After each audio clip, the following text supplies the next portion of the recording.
నిద్ర చేస్తారు. నిద్ర చాలా ప్రధానం ఎట్లా స్వామివారి నిద్ర దగ్గర. అంటే దేని గురించి? సంతానం. ఇప్పుడు ఓహో! మీరు సేమ్ ముడుపులకు ఏ విధంగానైతే కోరికలుంటాయో, హ్మ్. అదే విధంగా స్వామివారి దగ్గర.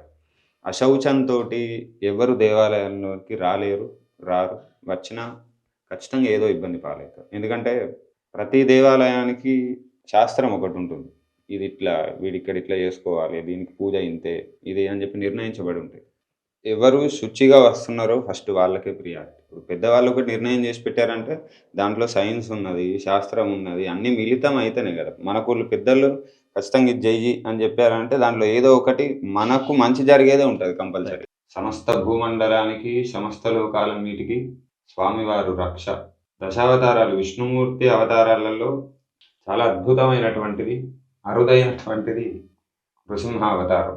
అందులో సుందిల్ల యోగానంద నారసింహస్వామి ఇంకొక అద్భుతం. దక్షిణంగా ఉండడం ప్రధాన విశిష్టత. దీన్ని ఎవరో పెట్టాడని, ఎవరో ప్రతిష్ఠ చేశారనేందుకు గూడా వీల్లేదు. మానవులు ఎవ్వరు ఎంత పెద్దవాళ్ళు ప్రతిష్ఠ చేసినప్పటికిని, దాన్ని తూర్పుముఖంగా పెట్టి ప్రతిష్ఠ చేయడం ఆచారం. సంప్రదాయం. వేదం చెప్పిన విధంగా చేయడం సాంప్రదాయం.